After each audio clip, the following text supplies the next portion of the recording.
नमस्कार। शिक्षा की बात हर शनिवार के इस नए अंक में मैं आप सभी का स्वागत करता हूं। हम आज फिर शिक्षकों और बच्चों के कुछ प्रश्नों के साथ उपस्थित हैं। आज हमारे बीच शिक्षा के अपर मुख्य सचिव डॉक्टर एस सिद्धार्थ उपस्थित हैं, जो आपके प्रश्नों का जवाब देंगे। मैं आपका हार्दिक अभिनंदन करता हूं, स्वागत करता हूं सर। अब कुछ प्रश्नों के साथ हैं। पहला प्रश्न है सिकेंद्र कुमार सुमन जी का। ये राष्ट्रपति पुरस्कार विजेता हैं, न्यू प्राथमिक विद्यालय तरहनी कुदरा कैमूर से है। इनका कहना है सर कि आधार नहीं होने के कारण अधिकांश विद्यालय बच्चों को वापस कर दे रहे हैं। आधार बनवा के लाइए और तब फिर नामांकन होगा। सर ऐसे में क्या करना चाहिए? देखिए, हम लोगों ने सभी को बहुत स्पष्ट इंस्ट्रक्शन दिए हैं कि जैसे ही बच्चा अपने क्लास का पूरा कर लेता है, उसे उसका एक क्लास में एडमिशन कराना है। चाहे उसका आधार नहीं हो, उसका डेट ऑफ बर्थ सर्टिफिकेट, कोई भी कागजात की जरूरत नहीं, नामांकन लिखवाएगा। और ये टीचर और जिला प्रशासन का काम है कि उसके जो दस्तावेज है, उसका बर्थ सर्टिफिकेट है, आधार है, उसको बनवाना है। किसी भी बच्चे को स्कूल से वापस नहीं भेजना है कि उसका कोई कागजात, आवासीय प्रमाण पत्र, आधार या इवन डेट ऑफ बर्थ अगर उसका बना नहीं हो तब भी उसको वापस नहीं करना है। ये जिला प्रशासन का काम है, प्रखंड विकास पदाधिकारी हैं, पंचायत का है कि इन लोगों का काम है कि वो अपने सभी दस्तावेज उस बच्चे का बनाए। हम लोगों ने समय दिया उस कागजात बनाने का, लेकिन मैं सभी शिक्षकों से अनुरोध करता हूँ कि ऐसे कोई भी बच्चे को वापस नहीं करें जिसका दस्तावेज अपूर्ण हो। हमारा लक्ष्य है कि 100% बच्चों का नामांकन विद्यालय में हो और ऐसा कोई भी बच्चा गाँव में नहीं घूमे जो विद्यालय में नहीं पढ़ता। एक मिली भटनागर है, प्राथमिक विद्यालय हरदोई टोला बलीगढ़ रूनी सैदपुर की। ये कहती हैं कि गुणवत्तापूर्ण शिक्षा को ध्यान में रखते हुए छोटे बच्चों की कक्षा हेतु दीक्षा जैसे ई लर्निंग प्लेटफॉर्म को बेहतर बनाने के लिए हम शिक्षक क्या कर सकते हैं? देखिए, सबसे पहले जो छोटे क्लासेस हैं उसमें बच्चों को पढ़ाना सबसे कठिन काम। बिल्कुल, ये बड़े कम से कम एक अक्षर ज्ञान तो जान ही जाते हैं, गणित ज्ञान जान जाते हैं। बिल्कुल, लेकिन जो सबसे छोटा बच्चा होता है, जो क्लास 1 और क्लास 2 का बच्चा होता है, उसको पढ़ाना सबसे कठिन काम है। और जब तक आप कोई इनोवेशन और इनोवेटिव और उसके रुचिपूर्ण तरीके से उसको नहीं पढ़ाएंगे, तब तक वो बच्चा शिक्षा ज्ञान ग्रहण नहीं करेगा। तो ये जो प्लेटफॉर्म है, दीक्षा जो प्लेटफॉर्म है, इसमें सभी लोग अपने अपने एक्सपीरियंस शेयर करते हैं, अपने अपने टूल्स शेयर करते हैं।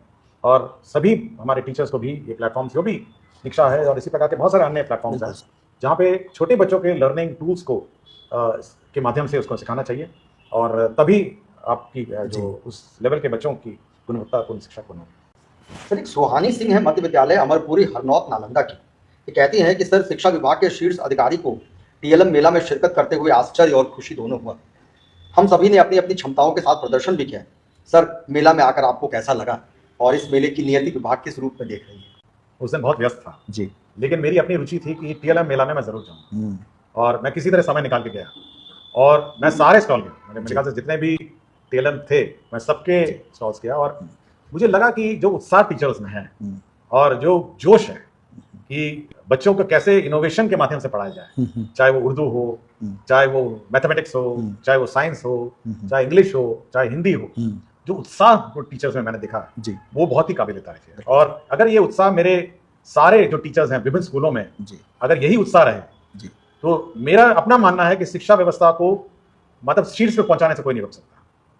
और मैं बार बार कह रहा हूं, मैं एससीईआरटी को भी मैंने कहा कि भाई जो इन्होंने टीएलएम क्रिएट किया उसको आप डॉक्यूमेंट करें, उनके वीडियोस बनाएं और इसका प्रचार प्रसार सभी स्कूल्स में करें ताकि सभी स्कूल के जो टीचर हैं वो इसका उपयोग करें। बिल्कुल सर, और सभी भाषाओं में। मैं बहुत ही आश्चर्य था, मतलब इवन उर्दू जैसी भाषा और हिंदी, इंग्लिश, मतलब जो हम सोचते हैं कि केवल साइंस में ही टीएलएम संभव है या मैथ्स में संभव है, तो भाषाओं में भी टीएलएम मैंने देख के मुझे बहुत अच्छा लगा। और मैं सबको बधाई भी देता हूँ जो टीचर्स हैं। मैं समय ज़्यादा दे नहीं पाया उसे, और मुझे दुख है कि मैं ज़्यादा समय दे नहीं पाया। मुझे लगा कि जो ज़्यादा समय मुझे देना चाहिए था, बट मैं उनके उत्साह के लिए उनको बधाई देता हूँ। और ये प्रेरणा वो सभी अपने जब गांव में स्कूलों में जाएंगे, और ये भावना और ये प्रेरणा वो अपने इलाके के बाकी स्कूलों में बिखरेंगे, यही मेरी आशा है। बिल्कुल सर। सर, आप बहुत खुश भी थी, जो शिक्षक बता रहे थे कि उनके मैं बहुत खुश था और मुझे जोश देके मैंने पहली बार मैं बिहार दिवस में भी मैंने जोश देखा, लेकिन ये तो केवल टीएलएम का जोश था।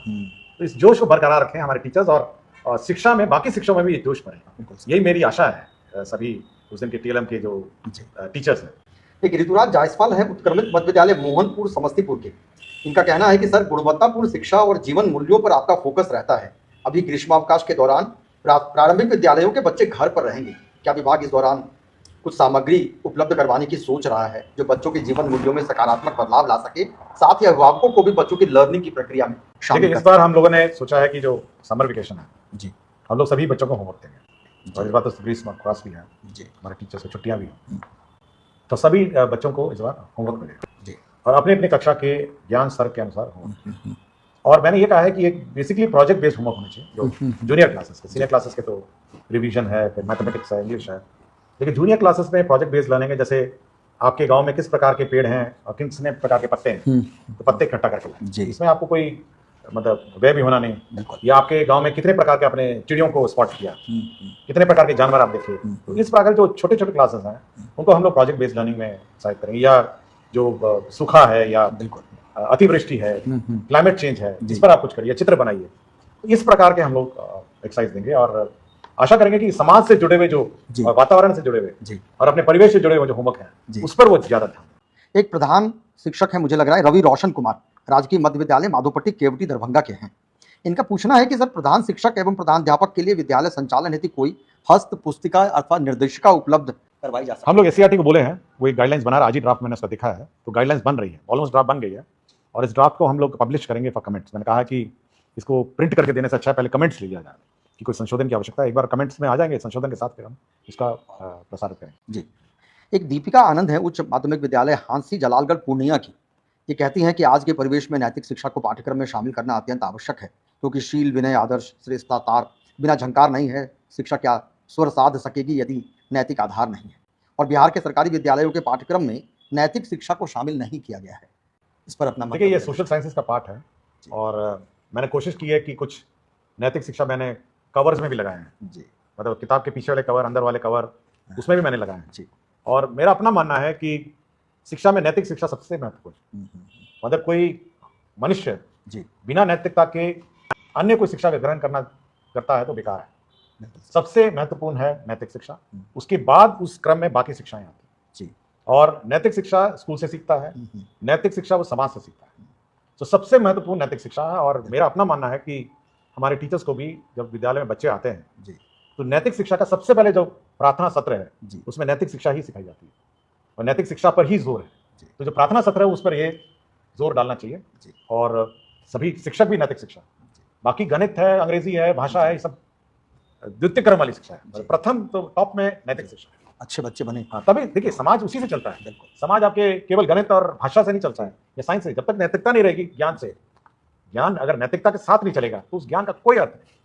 बहुत बहुत बहुत लाभप्रद है सर। कि अंजू कुमारी हैं गोंडवा पोआरी उच्च विद्यालय से, ये कह रही हैं कि शिक्षा के क्षेत्र में बिहार में महिलाएं काफ़ी अच्छा कर रही हैं। तमाम शैक्षणिक परीक्षाओं के परिणाम सही टीएलएम मेला इसका जीता जागता उदाहरण है सर। मेरा अनुमान कहता है कि टीएलएम मेला में 80% महिलाएं थी जी। बिल्कुल बिल्कुल, संख्या में बेशक कम हो सके, मतलब जी, टीचर्स में 50% हैं और 35 से 40 हैं, बट टीएलएम मेला में 80%। बिल्कुल। इनका ये सवाल है कि फिर भी ऐसे बहुत सारे क्षेत्र हैं जहाँ लड़कियों की सहभागिता बहुत कम है, जैसे घुड़सवारी, फोटोग्राफी, एरोप्लेन चालक, तैराकी इत्यादि। क्या इस पर भी विभाग कुछ सोच सकते हैं? देखिए, इसकी अपने रिसोर्सेज की सीमाएं हैं जी, और कोशिश जरूर होनी चाहिए, जब जब मौका मिले तो ये सब में मतलब पार्टिसिपेट करना चाहिए, लेकिन अपने रिसोर्सेज की भी सीमाएं हैं, कोशिश तो करनी चाहिए। बिल्कुल सर। एक अभी सर आपने भ्रमण किया है बीहट विद्यालय मध्य विद्यालय के लिए, तो उसके संबंध में एक प्रश्न है कि अभी आपके द्वारा मध्य विद्यालय बीहट भ्रमण किया गया है, आपको कैसा लगा?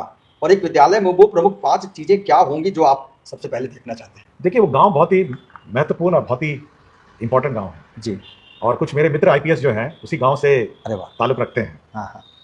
तो मुझे उस गांव में जाने का इच्छा थी कि इस गांव में, तो मुझे लड़कियों ने बुलाया था जी, और लड़कियों की बुलाहट पे मैं गया था, मतलब इनविटेशन लड़कियों का था, लड़कियों ने सीधा तो मुझे भेजा नहीं था, तो गोल घुमा के कहीं घूमते घूमते इन्विटेशन आया था। लेकिन जो लड़कियों में जो जोश था और जो उत्साह था पढ़ने का और स्पोर्ट्स का, वो मतलब बहुत ही अव्वल दर्जे का था। मतलब वेट लिफ्टिंग चाहती थी सीखना, कुछ रनिंग के लिए कोच चाह रही थी, और कुछ मतलब क्रिकेट, फुटबॉल, मतलब बहुत सारे मतलब जी उत्साह था। और जो आर्ट, कल्चर, और मतलब जो टीचर का, और मैंने एक और चीज़ देखा कि जो टीचर्स थे, विशेषकर मैं एक महिला टीचर थे, पुरुष टीचर थे जी, जो कमिटमेंट था कि बच्चे हमारे सीखें, बच्चे हमारे उच्च स्तर की पढ़ाई देखें, तो वो कमिटमेंट मतलब नोटिसेबल था। अरे वाह। और स्कूल की अपनी मैगजीन भी थी जी, और स्कूल का अपना ई मैगजीन भी था, प्रिंट मैगजीन भी थी, और उन्होंने एग्जीबिशन लगाया था। तो मेरे ख्याल से हमको नहीं लगता कि बेगूसराय में मतलब प्राइवेट स्कूल उस तरह का होगा। अरे वाह। लोगों ने कहा बहुत सारे प्राइवेट स्कूल के बच्चे छोड़ के आए जी जी, और बच्चों को दुख भी था कि वो पास आउट हो रहे थे। उन्होंने मुझे कॉन्वोकेशन के दिन बुलाया था कि सर अब 8th तो पास आउट हो गए, 9th 10th 11th 12th वाला स्कूल भी ऐसा ही होना चाहिए। तो मैंने डीओ को कहा है कि स्तर में गिरावट नहीं होनी चाहिए, मतलब हमको ये मेंटेन करना चाहिए और हमको निराश उन बच्चों को नहीं करना चाहिए कि 9th and 10th 11th 12th इससे कोई कम हो।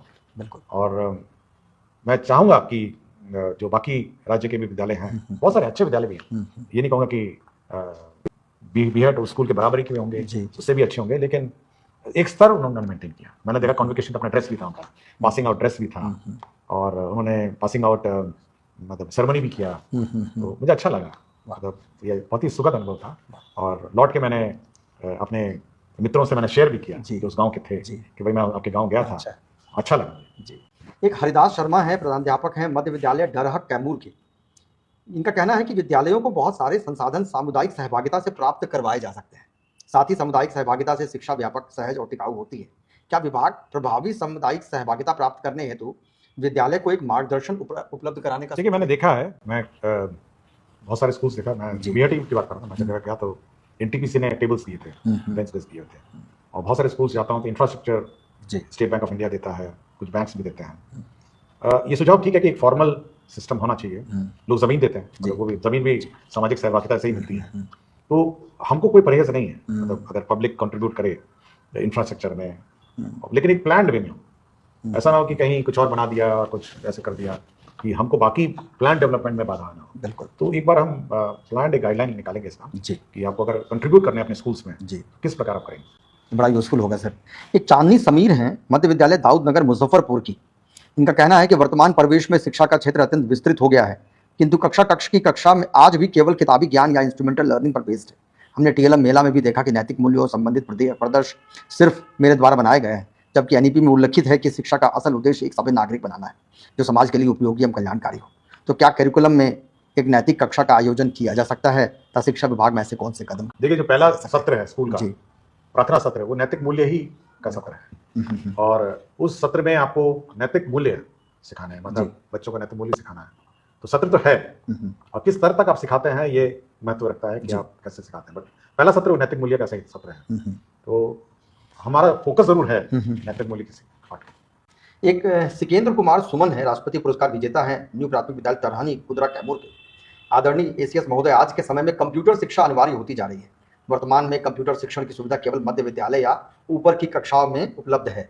प्राथमिक स्तर के वर्ग 3 से ऊपर के बच्चों के लिए कंप्यूटर शिक्षण, देखिए अभी हम क्लास 6 से शुरू करेंगे, क्लास 6 ऑनवर्ड्स हम लोग कंप्यूटर शिक्षा शुरू कर रहे हैं कि कम से कम 6, 7, 8 जी, और 8 के बाद रेगुलर लैब्स हैं जी, 9, 10, 11, 12 है, बट 6, 7, 8 में उसी क्लास में हम लोग कर रहे हैं जी। अभी 1 से 5 का मैं अभी हम लोग अभी रिसोर्स में इश्यूज में हैं, बट 6 से हम लोग कंपल्सरी कर रहे हैं। 1 से 5 नहीं कर रहे हैं, लेकिन उम्मीद है कि भविष्य में जब भी हमको अलॉटमेंट मिलेगा या रिसोर्सेज परमिट करेंगे, जब हम 6 से कंप्लीट कर सकें, फिर हम 1 से 5 तक। जी जी, बहुत बहुत शुक्रिया सर, आपने सभी प्रश्नों का उत्तर दिया है। बहुत बहुत धन्यवाद आप सभी का।